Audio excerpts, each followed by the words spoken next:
Arellano at kay Cara David. Ang susunod pong sasalang sa ating one-on-one, si Attorney Vic Rodriguez. Attorney Vic Rodriguez, magandang gabi. Naging malapit po kayo kay Pangulong Bongbong Marcos. Naging abogado niya at campaign manager noong eleksyon 2022. Hanggang italaga po bilang executive secretary nang siya po ay manalo. Pero matapos lang, Attorney Rodriguez, ng halos 3 buwan sa palasyo'y nagbitiw po kayo sa pwesto at pinatalsik din sa partido ng Pangulo at sinabing expelled ka for your incompetence as a public servant, abandonment, and disloyalty. Ang tanong, ano nga po ba ang tunay na dahilan at nagkaroon kayo ng falling out ng Pangulo? Emil, yung una mong katanungan, hindi ko masikmura ang korupsyon kung kaya't ako ay umalis ng Malacanang. Ako ay binigyan pa ng isang posisyon, ang Presidential Chief of Staff, subalit hindi ko na gusto yung direksyon na kanilang tinatahak. Kaya sabi ko, ayoko na at ako'y babalik na lang sa pribado. Pangalawa, doon sa Partido Federal, kaya nila ako tinanggal sapagkat sa sama ng loob nila.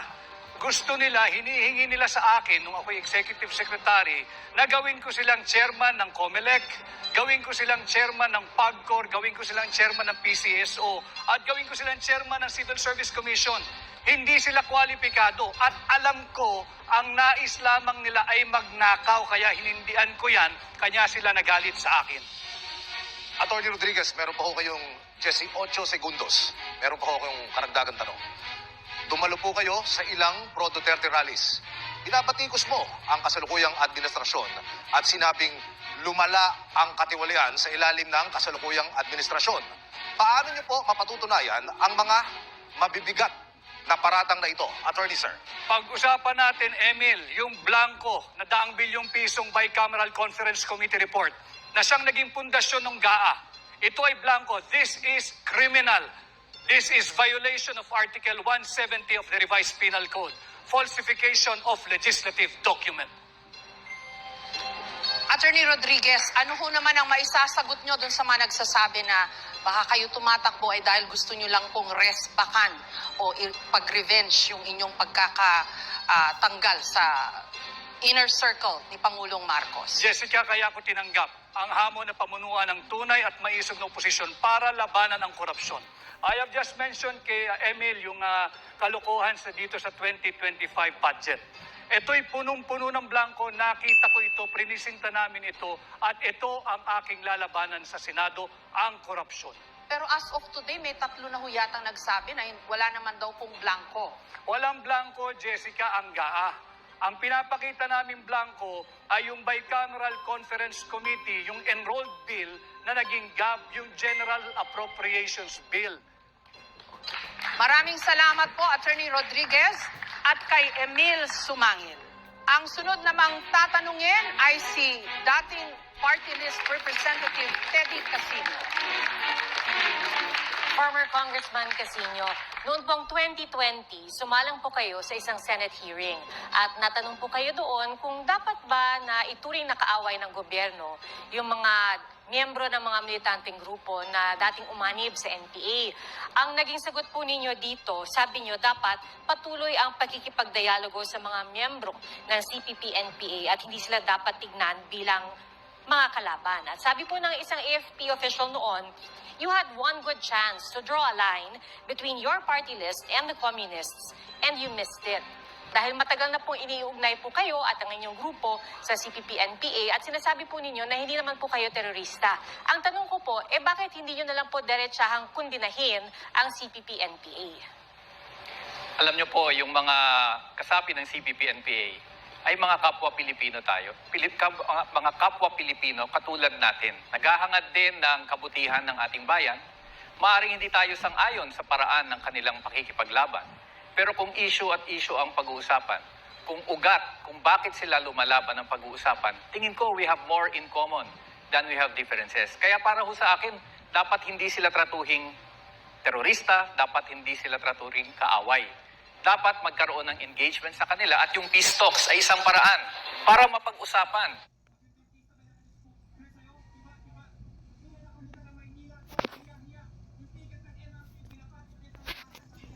At para hanapan ng paraan para paano magtutulungan para harapin yung usapin ng kahirapan, yung underdevelopment, yung kawalan ng hustisya, yung systematic kong human rights violations, yung pagpapaunlad ng ating ekonomiya, pagbibigay ng lupa sa ating mga magsasaka, yan din naman ang pinaglalaban nila. Bakit hindi tayo mag-usap? Bakit hindi natin pagtulungan ng mga problemang ito? Tingin ko mas mabuti yan kaysa sa away ng away, gera ng gera. Representative Casino, pakiklaro nyo na rin po. Yaman din lang na kayo po'y tumatakbo for senator. Ano ho raw ba ang ugnayan ninyo sa kaliwa? Ano ho ang masasagot nyo dun sa lagi hong sa kaliwa? Ano ho ang masasagot nyo dun sa lagi hong pagre-red tag sa inyo? Ako ay isang aktivista mula pa ho nung kabataan ko. Kaya hindi ko tinatanggi na ako ay kaliwa. Pero hindi ibig sabihin yan na ako ay NPA. Hindi ibig sabihin yan na ako ay rebelde.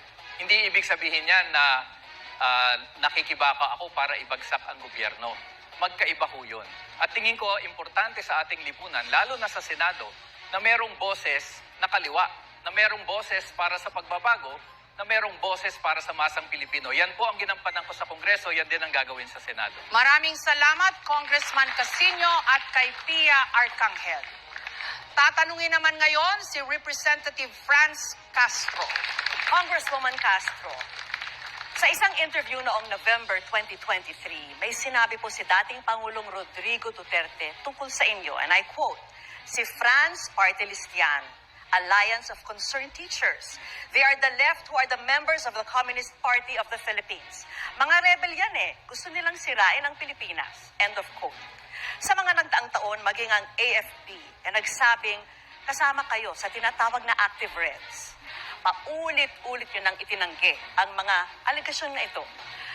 Ang tanong ko, paano nyo pa madedepensan ang inyong sarili laban sa mga paratang na ito na galing pa mismo sa military intelligence?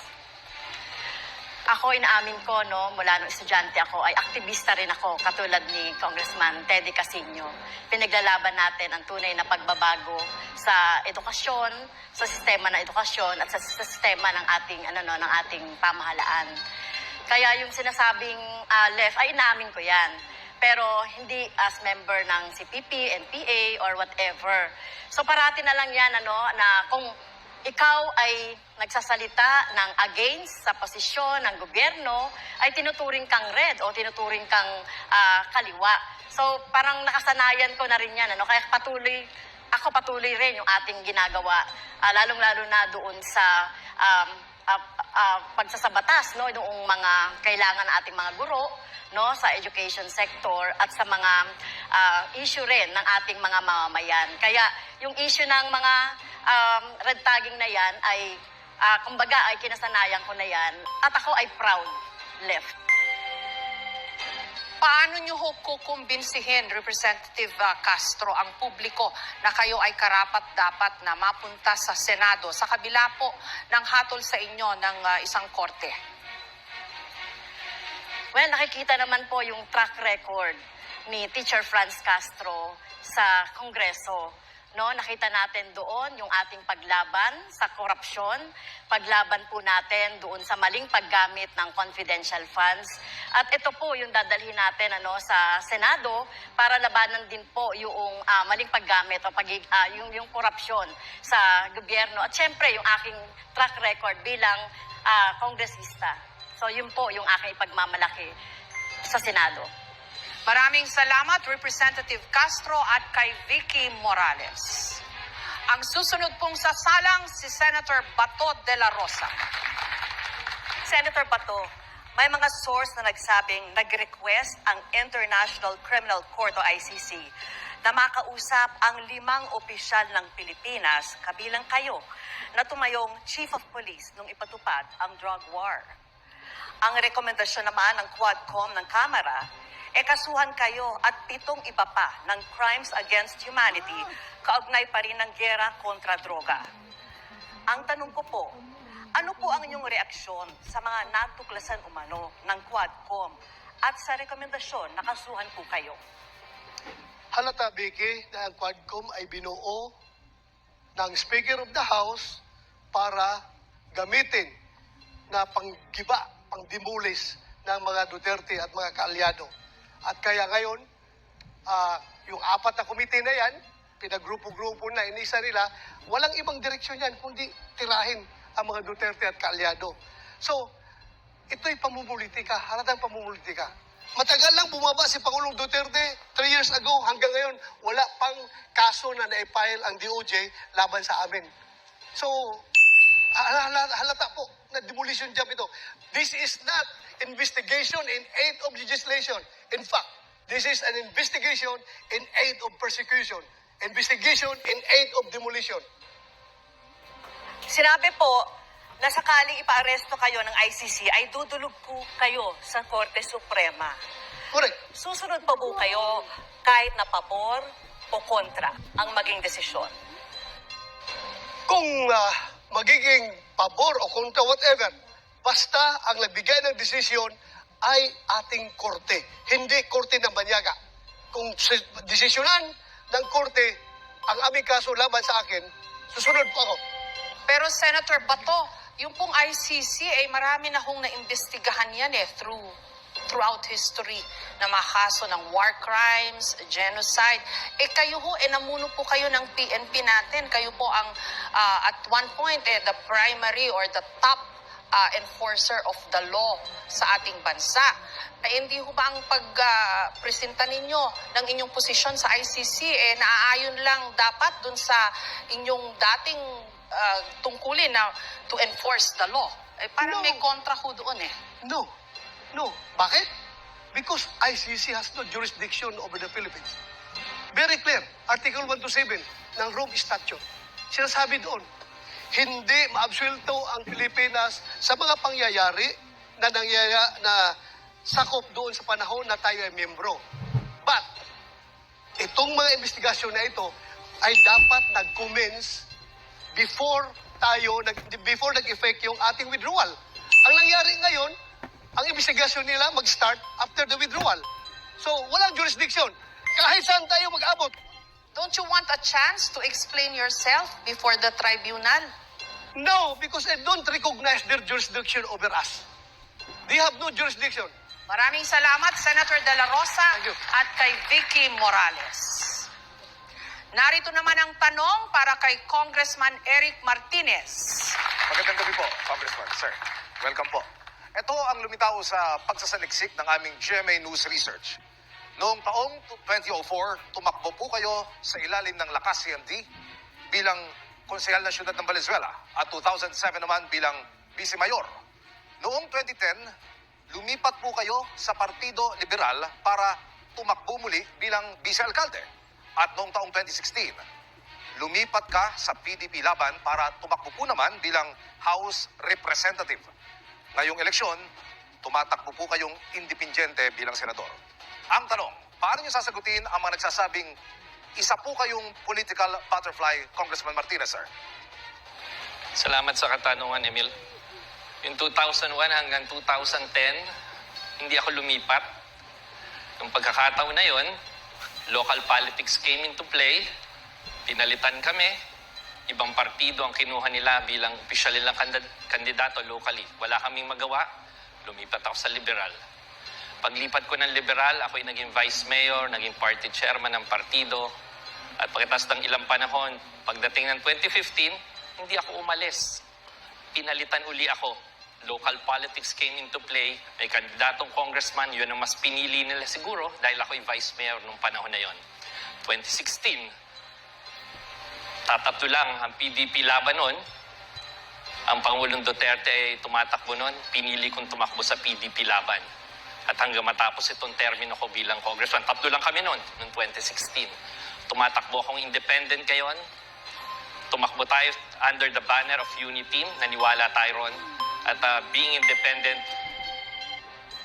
Congressman Martinez, veterano na po kayo sa ating politika at sa pamumuno sa gobyerno. Anong may sasagot nyo dun sa mga nagsasabi na wala naman nangyayari sa Pilipinas? Bakit pa? Gobyerno ang problema. Magsisimula sa araw ng eleksyon, itong Mayo, matalinong pagpili. Pagharap ng mga kandidato sa debating katulad nito sa pagsusuri ng mga Pilipino. Iba naman, bago naman. Hindi man sikat, pero may resume na karapat dapat pagpilian ng sambayan ng Pilipinas. Maraming salamat, Congressman Martinez at kay Emil Sumangil. Isa lang na natin ang tanong para kay Attorney Luke Espiritu. Attorney Espiritu, hindi po itong unang pagkakataon na kayo po ay tumatakbo sa national elections. Noong 2022, tumakbo na po kayo bilang senador. Yung ranking po ninyo noon, nasa 34 po kayo out of 64 candidates. At bagamat naging leader na po kayo ng iba't ibang mga grupo, no, labor groups, wala po kayong naging kahit anong karanasan sa politika. Ngayon po, 2025, nagbabalik po kayo in the senatorial race. Pero wala pa rin nadagdag na karanasan sa politika. So ito po ang aking tanong sa inyo, Attorney Espiritu. Ano po ang magiging ambag ng isang walang karanasan sa politika pagdating niya sa Senado? Unang-una, ang politika ay hindi lang politika ng mga trapo. Ang politika ng mga manggagawa ay part ng ating pampublikong buhay. And that is politics. Politics is not about the ruling class. It is also about those who are ruled. Kung paano sila nakikipag-engage sa ating pampublikong diskurso, that's still politics. And I have been a political leader in a sense that I am a labor leader. Bakit naman natin kikilalanin lang ang mga trapo at ang mga dynastiya na yan lang ang may karanasan sa politika? We have experience in leadership. I have been a labor leader for 10 years. Isn't that leadership that I can also bring into the Senate? Mas matindi pa nga kung ikaw ay galing sa mass movement. Kung galing ka sa political dynasties, anong napoproduce ng mga leader dyan? Nandyan ang pinaka-incompetent, nandyan ang mga medyo gumagamit lang ng mga budots, walang diskurso, walang katalinuhan na lumalabas sa kanilang bibig. Pero pag tumingin ka sa labor movement, Kapag kayo ho ay nagtagumpay na maging senador, Attorney Espiritu, Ang unang paano gagawin kayo natin- makikipag-ugnayan dito sa mga senador na yung nga ho, binatuhan nyo ng hindi magandang mga pananalita? dalawang agenda. Kailangan nating wasakin ang mga political dynasties at pangalawa, kailangan nating i-push ang mga social justice agenda na historical na hindi natin nare-resolve sa ating lipunan. And therefore, we should pass an anti-dynasty law and we should also pass legislation for our workers na tumaas ang sahod na maging nakabubuhay naman na sahod. Kailangan din natin i-resolvehin ang problema sa kontraktualisasyon. Kailangan natin resolvehin ang problema sa land reform. Pero sa Senado, may mga miyembro rin ho daw doon ng political dynasty. Yes, So, yes. how will you deal with them? We will force them to commit harakiri by using the power of the Senate not only to become an office senator. Maraming salamat, Attorney Espiritu at kay Pia Arcangel. Ang huling tatanungin, si Attorney Ginny Bondo. Magandang gabi po, Attorney Bondok. Dati po kayong opisyal ng PAGCOR under the Duterte administration. Ito rin po yung panahon na naging maigting po ang operasyon ng POGO sa ating bansa. At natatandaan ko po, dinipensahan niyo po yung operation ng POGO kasi sabi niyo po, malaki naman ang contribution ng POGO sa social funds ng PAGCOR. Pero ngayon po nakikita natin na nasasangkot po yung POGO sa human trafficking, sa kidnapping, physical abuse at scamming. Ganun pa rin po ba ang posisyon ninyo? Dedepensahan niyo pa rin po ba yung POGO? Kailangan po nating linawing maigi na hindi ko po kahit kailanman dinipensahan ng POGO. Ang sinabi ko, dahil ang POGO ay isang neutral yan. Depende yan kung sino ang namamahala. Kung ito ay maaaring patakbuhin ng tama, marami po talagang social benefits na nakukuha dito. At po doon, nung panahon namin, hindi po talamak ang gambling. Ang POGO po, ibang bansa ang nagagamble. Tayo po mga call center lamang dito. Kaya po tayo ay kumikita ng pera. No? Ngayon, kung sa under the wisdom of the new administration, sa palagay nila hindi makokontrol ng maigi ang operation ng POGO at nararapat na isara, mabuti pong isara yan. Ang dinidepensahan ko ay hindi ang konsepto ng POGO. Ang aking dinidepensahan ay kung maaari bang patakbuhin ito ng tama at sa akin pong tunay na palagay, base sa karanasan, pwedeng patakbuhin niya ng tama in cooperation with the right agencies, lalo na ang pulisya. Appointee po kayo ni dating Pangulong Duterte. Ano ho ang stand nyo ngayon dun sa mga issue na ibinabato laban sa kanya? Lalo na po pagdating sa EJ case o extrajudicial killings.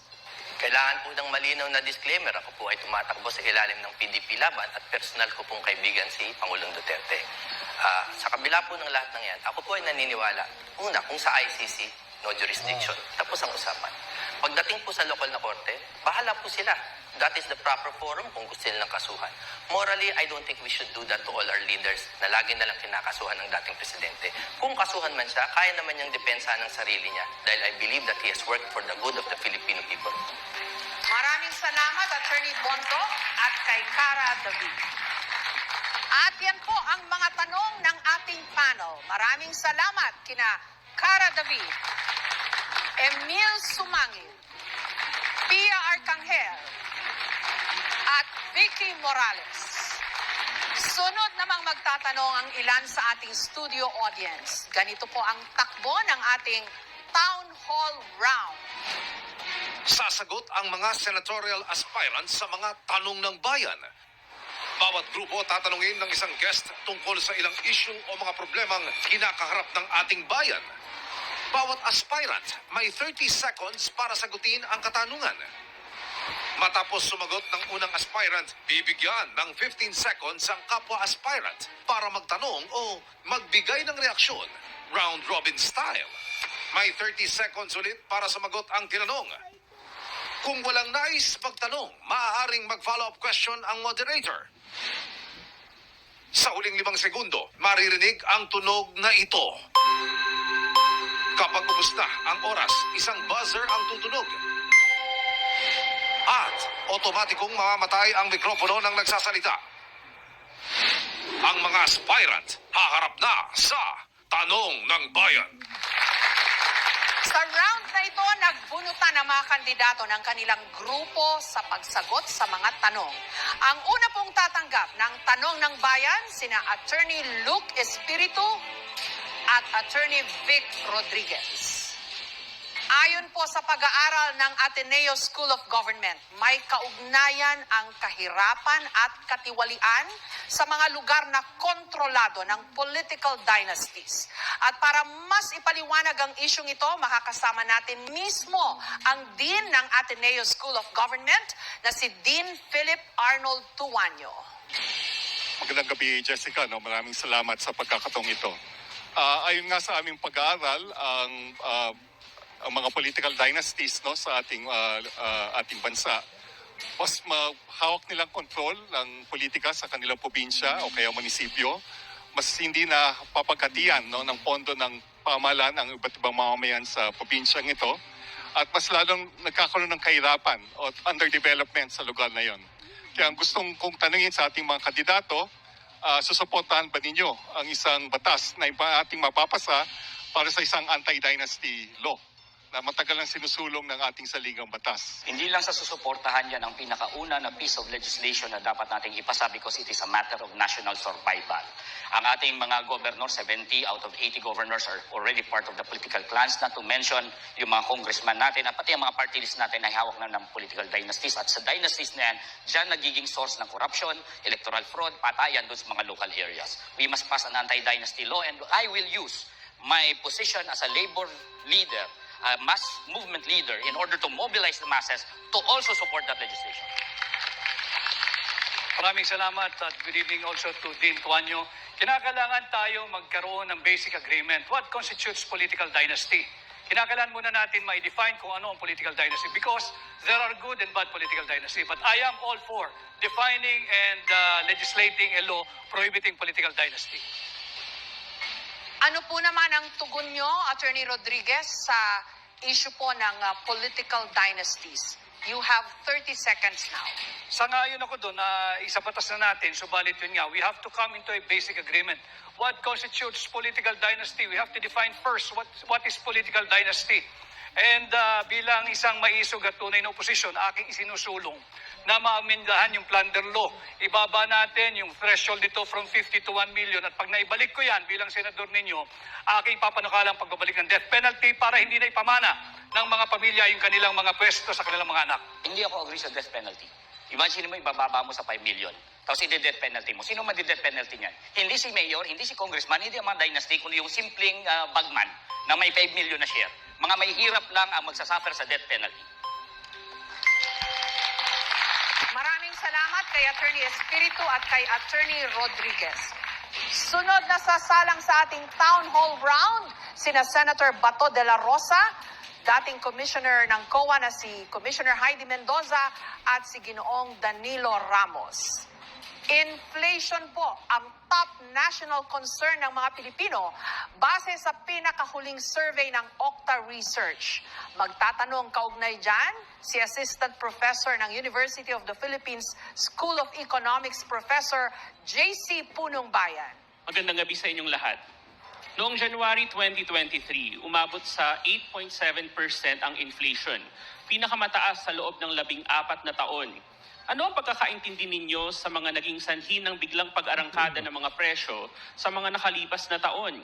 At ano sa tingin ninyo ang pinakamagandang solusyon sa mga epekto ng inflation? Yun po bang ayuda na ngayon ay laganap sa iba't ibang panig ng bansa?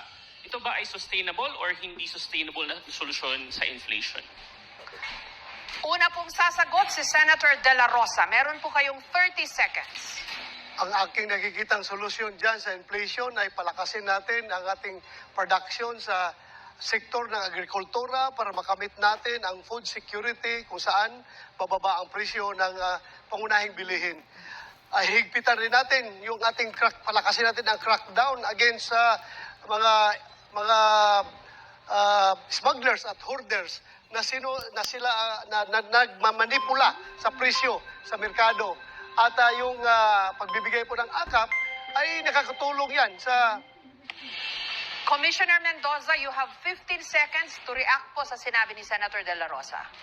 Pwede rin nating tingnan actually yung production at saka yung supply, at saka yung demand and consumption. But in reaction to Senator Bato, hindi ako naniniwala na yung AKAP ay nakakatulong. Kasi yung AKAP, the way it is being implemented, ay masasabi nating ang ibig sabihin ko pong AKAP ay nakakatulong in the sense that money will flow inside the economy.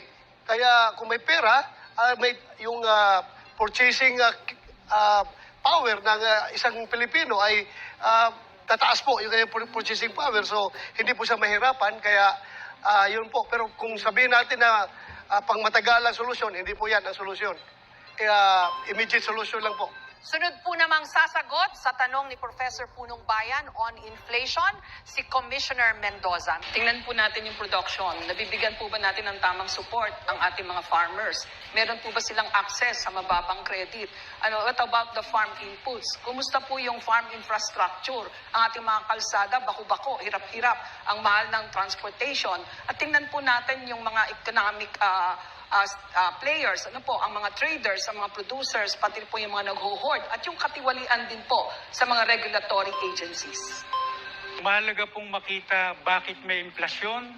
Ang totoo po niyan, para sa amin, yung pulisiya at patakaran ng gobyerno kung bakit may ganito katinding inflasyon. Kaya para sa amin, yung policy and program, nakakalungkot, pero Kailangan nga po natin yung tinatawag nating economic policies na tutugon sa tinatawag nating inclusivity, magbibigay ng social protection. Now, pag-usapan po natin paano ito gagawin, posible po yung tinatawag nating pansamantalang pagtulong sa mga kapusang kita, pero dapat ilagay sa tamang struktura. Dahil ito ang kailangan, tamang kontrol. Huwag yung discretionary at lalong hindi. Depende lang kung sinong kakampi sa party at lalong hindi kung panahon ng eleksyon. At ang huli pong sasagot, si Ginoong Danilo Ramos. una po, pulisiya at patakaran ng gobyerno. Sa totoo lang, dahil sa kanyang ginagawa, ang gobyerno mismo ang ugat ng inflasyon. Anong solusyon? Una po, tunay na reforma sa lupa, palawakin ang tinatamnan ng pagkain lalo ng palay, hindi subdivision, hindi mall.